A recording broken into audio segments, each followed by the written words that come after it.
সাধারণ সম্পাদক জনাব রিয়াজ হোসেন। বিসমিল্লাহির রহমানির রহিম। উপস্থিত আজকের প্রতিবাদ কর্মসূচির প্রিয় শ্রমিক কর্মচারী ভাই বোনেরা এবং উপবিষ্ট আছেন আমার ট্রেড ইউনিয়নের সভাপতি সহ সকল পর্যায়ের নেতৃবৃন্দ, আসসালামু আলাইকুম। ওয়ালাইকুম আসসালাম। আমরা আজকে প্রতিবাদের মূল উদ্দেশ্য হচ্ছে 5 আগস্টের পরে দেশে যেভাবে প্রেক্ষাপট পরিবর্তন হয়েছে, মিল বিটা ওইভাবে কোনো প্রেক্ষাপট পরিবর্তন হয় নাই। আমরা মনে করেছিলাম কর্মকর্তা কর্মচারী সমবায় সবাই বাই বাই, আমরা যে দলে করি না কেন দল মতের ঊর্ধ্বে উঠে প্রতিষ্ঠানের উন্নয়নের স্বার্থে সবাই মিলেমিশে একসাথে কাজ করব। সে ধারাবাহিকতায় সেই মন মানসিকতা নিয়েই আমরা সামনের দিকে এগিয়েছিলাম।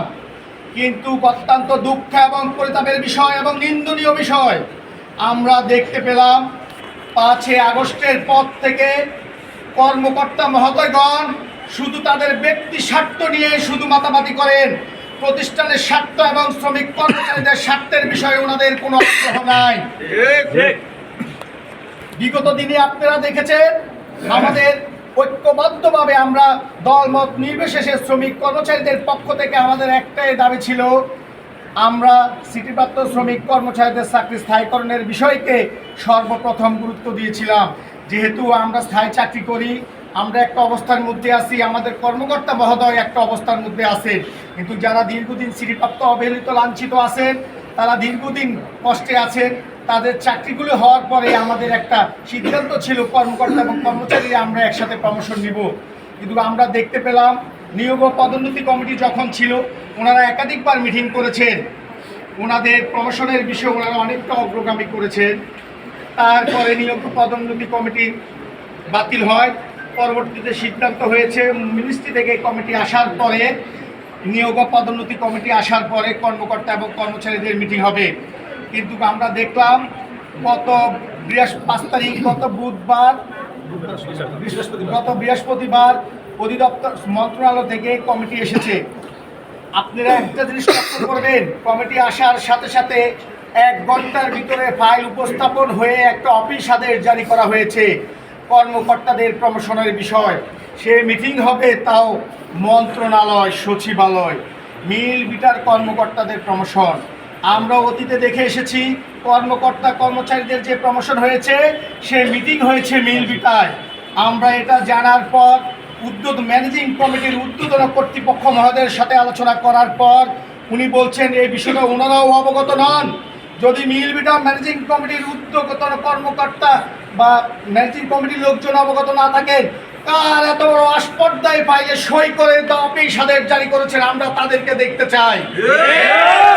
তারই সাথে সাথে কর্মচারীদের নিয়োগ ও পদোন্নতি কমিটির ফাইল উপস্থাপন করা হয়নি কেন এবং এ বিষয়ে আমরা জানতে চাই। তার এ পাশে আমরা আপনাদেরকে অবগত করতে চাই, গোলাপাড়িতে বাস স্বীকার করার পায়তারা থেকে আপনারা সরে আসেন।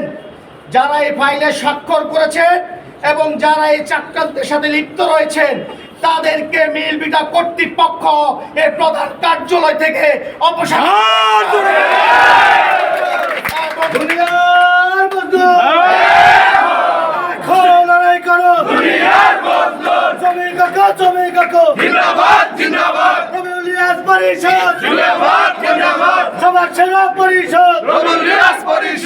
অবৈধ পদোন্নতি ষড়যন্ত্রকারীর কালো হাত ভেঙে দাও ঘুরিয়ে দাও, ভেঙে দাও ঘুরিয়ে দাও, দুনিয়ার মজদুর কর্মচারী ভাই ও বোনেরা, একটা জিনিস লক্ষ্য করেছেন 2023 সাল থেকে অদ্যাবধি পর্যন্ত যারা দীর্ঘদিন প্রমোশন থেকে বঞ্চিত স্থায়ী শ্রমিক কর্মচারী তাদের উচ্চতর গ্রেডের একটা ফাইল প্রশাসনিক আদেশক্রম যাচাই বাছাইয়ের মাধ্যমে হয়ে আসছে। কিন্তু কুচুক্তি মহলের চক্রান্তের কারণে অদ্যাবধি পর্যন্ত উচ্চতর গ্রেডের আলোর মুখ দেখে নাই। আমরা পাবো মাত্র মাসে 80 থেকে 82,000 টাকা। এখানে যারা আছেন তাদের সাথে কর্মকর্তা এবং কর্মচারীরাও আছেন। আমরা লক্ষ্য করছি 24-25 3 বছর শেষ হয়েছে, 4 বছরে পা দিয়েছে।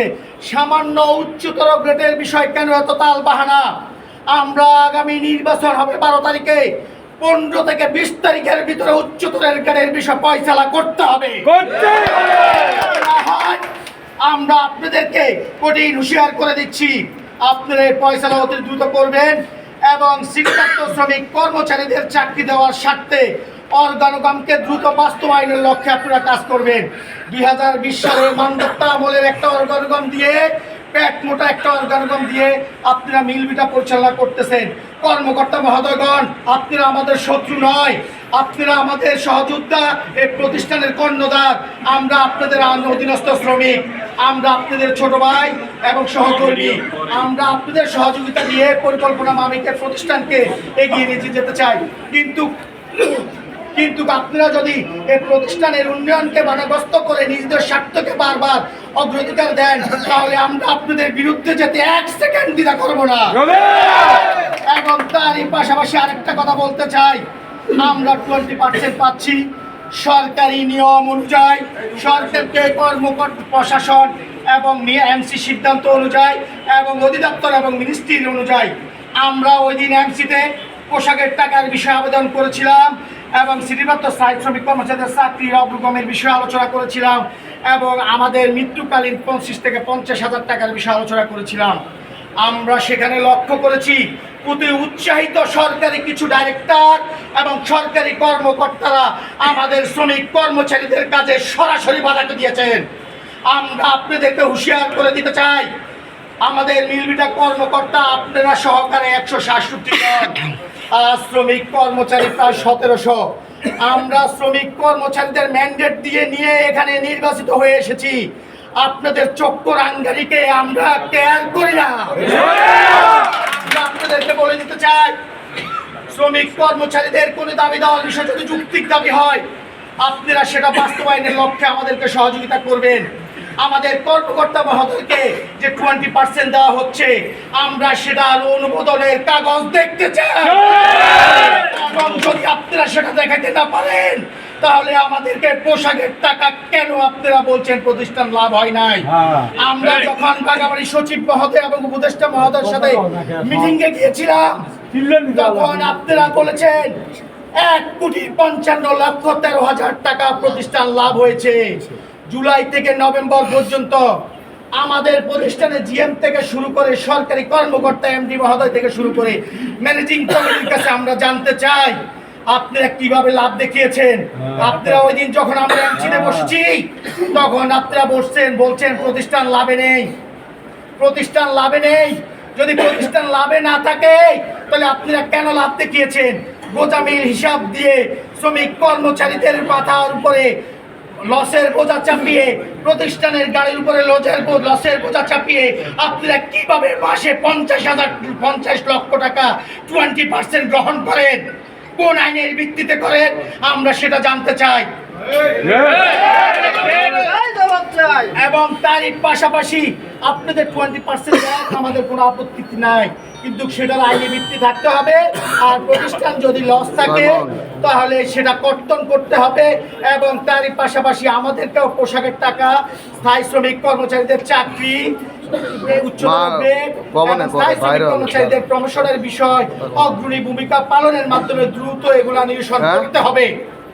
এবং তারই পাশাপাশি আমরা বলতে চাই, প্রশাসন, এমডির দপ্তর, জিএম প্রশাসন এবং চেয়ারম্যান মহোদয়ের দপ্তরে বসে যারা চক্রান্ত ষড়যন্ত্রে লিপ্ত আছেন, 5 আগস্টের আগে পেশিবাদের দোষকদেরকে এখনো প্রশাসন কার্যালয় থেকে প্রধান কার্যালয় এখনো যাদেরকে বসে